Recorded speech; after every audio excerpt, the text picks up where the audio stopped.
All right, let's look at something called the average value theorem, also known as the mean value theorem for definite integrals. And what the average value theorem does, based on its name, you probably could have guessed this, but it finds the average value of a function. So let's talk about what the average value of a function means.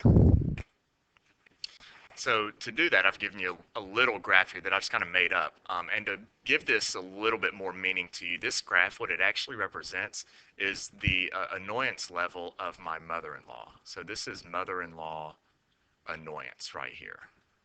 When y'all get married, you'll understand what I mean. So the mother-in-law annoyance, this is on a very scientific scale, where each number represents the number of times she annoyed me that week. So let's say we look at this first week here at the beginning, and let's say she annoyed me 93 times. And then she had got up a little bit more, and then her annoyance went down. It turned into a good few weeks right here, and then it starts on the up kick again. But right here, we finished on this interval with an annoyance level of 46. So there is the annoyance level of my mother-in-law, but what I want to know is what is the average annoyance over this time frame. Well, if you look at it, you see we started at 93, then went up and came down to 46. You might could guess the annoyance is around the 70s, maybe 60s, something like that. But the average value theorem, it gives you a way to find the exact average of all of these values. And we're going to start by finding the average the same way you would find the average of a set of numbers in Algebra 1. We're simply going to add up a bunch of numbers and we'll divide by the number of numbers that we add together. So it's going to be the same idea, the same thing that you think of when you think of average from previous years. So we'll add up all of those y coordinates and divide by however many y coordinates there are. Right here I have 1, 2, 3, 4, 5, 6, 7, 8, 9, 10. So if I added those 10 and divided by 10, I'd have a pretty good approximation for the average value. So we'll add up, we're going to take the sum of those y coordinates, and in this case we'll divide by 10 because I had 10 y coordinates. So we'll take the sum of them, divide by 10, and that gives us the average. But if you want it to be more exact, we'll take more points. Instead of 10, maybe we'll take 20. But 20 is not good, so maybe instead of 20, we'll take 40. And if you want the average to be more accurate, you've got to eventually take an infinite number of sample points. So instead of dividing by 10, we're going to divide by n, which represents the number of numbers that we take, and we'll find out what happens to this average as the number of points approaches infinity. Well, the n, what we're going to do with n, I'm going to take you back in time. When we first did Riemann sums, you learned that delta x is equal to b minus a, all divided by n. Well, if you did some magic algebra to that and you solved for n, you would end up getting n is equal to b minus a divided by some change in x. And that's what I'm going to do with this. We're going to take the sum of all the y coordinates, and it's divided by n, but n is really the same thing as b minus a over delta x. So divided by b minus a over delta x. And what I'm going to do with this y, instead of y is the same thing as f of x. So I'll take out y and I'll put in f of x in its place. So now we're finding the sum of all of those f of x's. And if you divide by this fraction, you flip and multiply by the reciprocal. So it's the same thing as the sum of f of x dx over b minus a. We're just multiplying, or flipping and multiplying by that. And then when we apply the calculus to this, this turns into the antiderivative. That's what the sigma represents. Sigma is sum. The antiderivative looks like an S. It stands for sum of all of the function's values.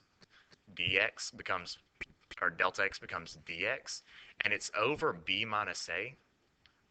But b minus a is really a constant, so I'm going to take this b minus a and I'm going to stick it out front as 1 over b minus a. So the average value of the function is found by the antiderivative, 1 over b minus a times the integral f of x dx. And then to show that we're starting at a, ending at b, we simply do the integral from a to b. So that is the function, or the integral we will use to find the average value of a function. It's not too hard, because if you look at it, This thing right here, this part, it's simply the formula for the area under the curve. So the only thing that's different with average value and the area under a curve is you put the 1 over b minus a at the beginning of it. And that is your average value theorem. So the average value theorem, if your function is continuous from a to b, then there is a function c where the average value of the function is 1 over b minus a times the area from a to b of f of x. And this is the key part of your average value theorem that you need to remember. This integral or that formula finds the average value of your function. So now that we know the average value formula, let's use that on a couple of problems.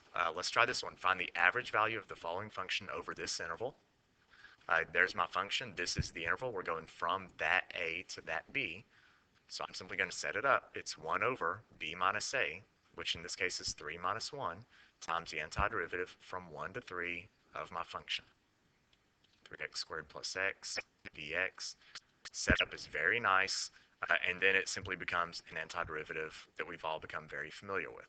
So that'd be 1/2 times the antiderivative of 3x squared is x cubed, plus this would be x squared over 2, evaluated from 1 to 3. And then we start plugging in and evaluating. So 1/2 times 3 cubed, which is 27, plus 3 squared, which is 9 over 2, minus 1 cubed, plus 1/2. And just for the sake of it, I'm going to actually clean this up. I know that's unusual for me. That's 1/2 times. That's 27 plus 9/2, minus 1, minus 1/2. Let's see. That'd be 1/2 of 27 minus 1 is 26. 9/2 minus 1/2 is 8/2, which is 4. 26 plus 4 is 30, and half of that is 15. So there is your answer. Now, if it's a free response question, especially on the AP exam, you could give me any one of all of these answers in the block here, but if it's multiple choice, you do need to be able to get to the final simplified version. So there's your average value theorem. Pretty straightforward. It's 1 over b minus a, and then the area under the curve. Let's try this one.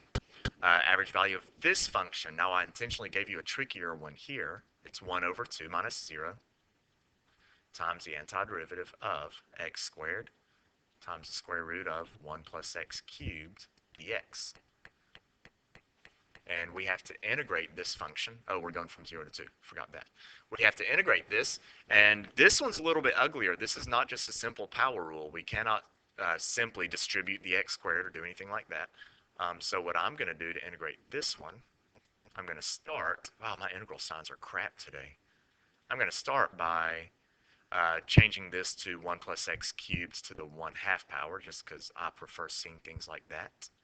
And this one actually ends up being a u substitution problem, because I'm looking at the inside. I'm going to let u equal 1 plus x cubed, and the derivative of that, the derivative of 1 plus x cubed is 3x squared dx.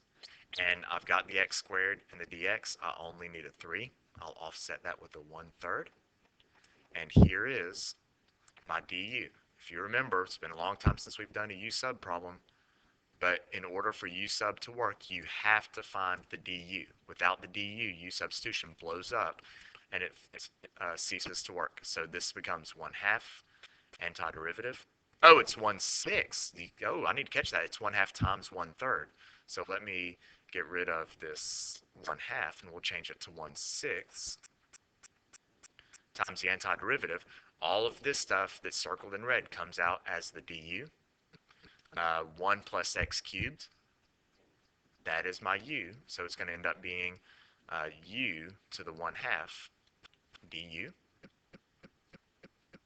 which is a very easy antiderivative. That's 1/6 u to the 3/2 divided by 3/2, which is times 2/3. And then I could even cancel 2 and 6 here.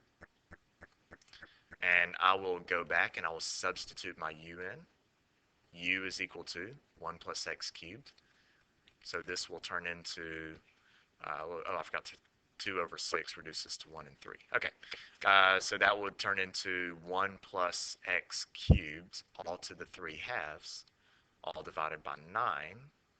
3 times 3 is 9, and we'll evaluate from 0 to 2. So I'm going to evaluate this real quick. Since this is arithmetic at this point on, I'll pause it and unpause in just a second with the answer. There we go. So clean it up. The average value ends up being 26 over 9, which you need to be able to get to that point if it's a multiple choice question.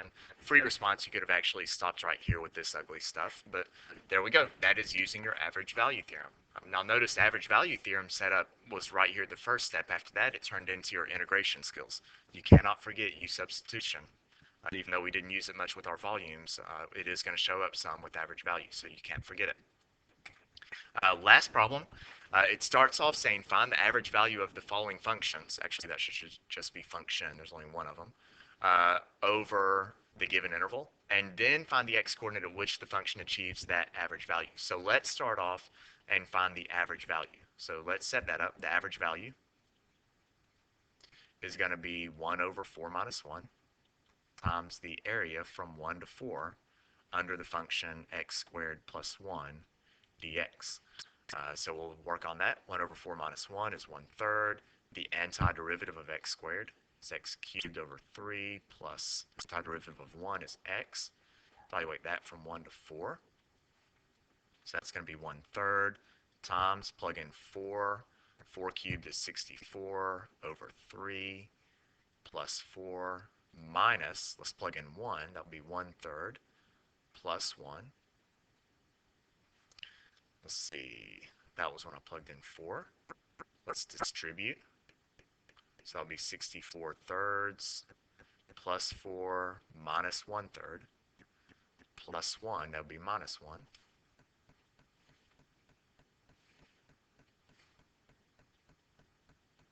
Clean up. 1/3 of 64 minus 1/3 is 63 thirds. 4 minus 1 is 3. 63 over 3 is 21, right? So 1/3 of 21 plus 3 is 24, and 1/3 of that is 8. So there is the average value. The average value of this function over the interval is 8. So I found the average value. Then it says find the x-coordinate at which the function achieves that average value. So now I'm saying, where is it exactly on the interval from 1 to 4 does my function actually attain that value? Oh, we're just going to set that up as an equation to do this part. Oh, I don't want a crayon. To do that part, we simply take our function, x squared plus 1, and we set it equal to the average value, which was 8. And then we solve that equation. X squared equals 7. When you solve that, you get x equals plus or minus the square root of 7.